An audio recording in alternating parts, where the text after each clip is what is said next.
by Dr. Priyanka Madia, who is an associate professor at Mary University. Namaste.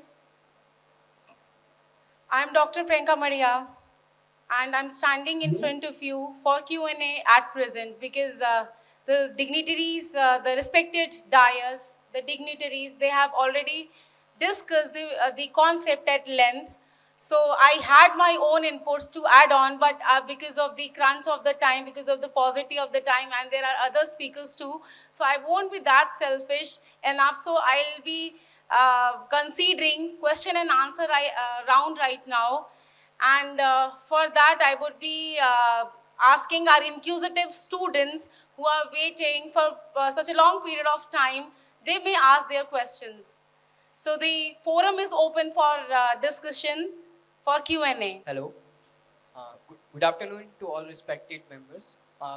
First of all, thank you for giving me this opportunity.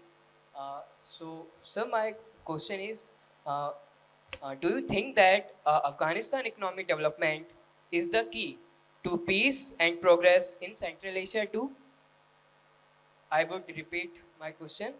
Do you think that Afghanistan economic development is the key to peace and progress in the Central Asia too? This question is addressed to whom? Any guess? Any of the dignitaries, Yeah, sure. whosoever wishes to answer. Okay, thanks for your question. See, if you see the geographical location of Afghanistan, then it connects Central Asia with South Asia. So yes, it is true that if it stabilizes, it will lead to economic progress in both the regions, right? Pipelines, trade routes, they can flow.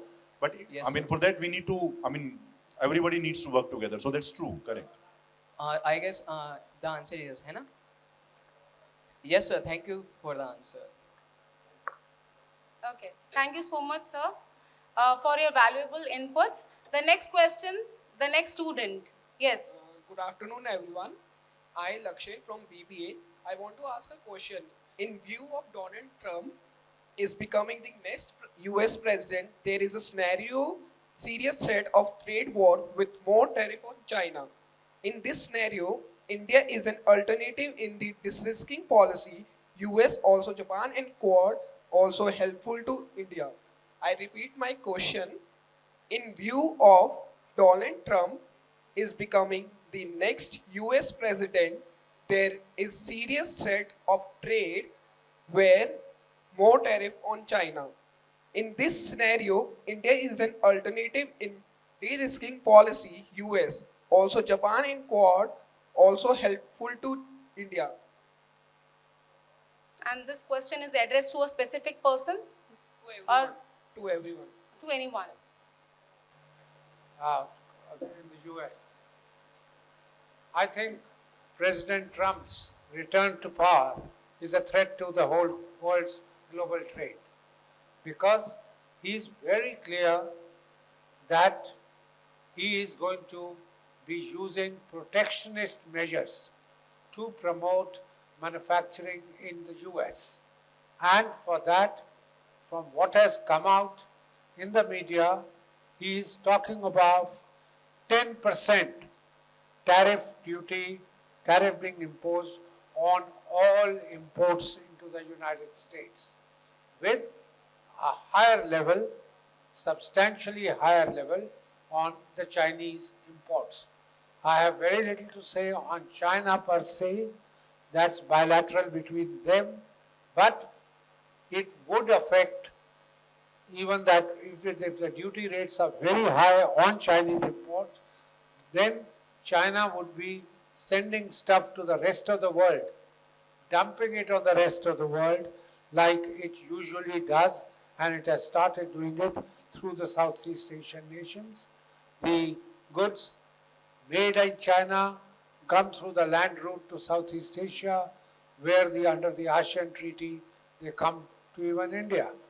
So I think going back to a protectionist regime instead of following the principle of the WTO, of which the US has been a founder of free trade, is going to be not good for the world trade at all. Thank you so Thank you, much, sir. sir, for your enlightening thoughts and your viewpoints. Any other student who wishes to ask question? Hi, greetings everyone. Am I audible? Hi. Yes. Good afternoon everyone. It's been such a pleasure to listen to the insightful discussions. I'm Ashima Jha and I'm currently serving as the Youth Ambassador of the Diplomatic Club India. We are a non-political and non-profit organization, specially working towards fostering global trade and youth empowerment.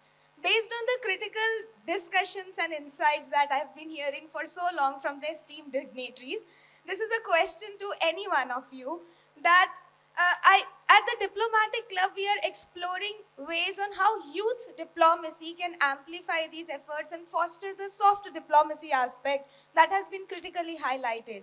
So, what are your insights and take on that? How we can empower the youth of the nation as so many young people are sitting around us?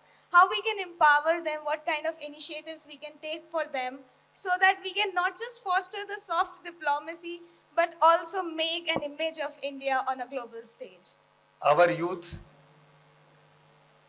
should look beyond borders. It is a global village.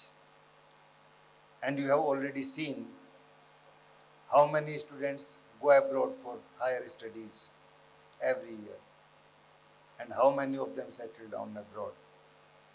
In fact, that is not enough. Our effort should be to develop our own economy also with our worldview, as well as we should take advantage of this liberalized world, this global village, where India has a bigger economic role and we have employment growth within our own country. So when we speak of our youth's global role, we don't want only our youth going abroad and settling down there. We also want such startups. We also want efforts which will generate employment in India itself. Thank you so much, sir. Thank you so much for your valuable inputs. This is gonna be the last question. Who wishes to ask that? Please be fast. Okay. Hello. So, my name is Sudarshan, and my question is for Uzbekistan dignitary. While bilateral trades and ties between Uzbekistan and India hold immense promise, the lack of direct connectivity has hampered its potential. What's your view on improve it? So I think the question is that there is lack of direct connectivity between India and Uzbekistan. So what can be done to resolve the issue? Yes, sir. I think the presentations were mainly about that, because our argument was that we need to reimagine connectivity. It is never physical connectivity. It goes beyond this, right? So people to people connectivity, tourism, education, all these issues, digital connectivity. So this is what we should be working on, and the presentation was mainly about all these aspects. Thank you, sir. Okay, thank you so much for the valuable inputs and the students also, because they were quite inquisitive, and the answers that have been given.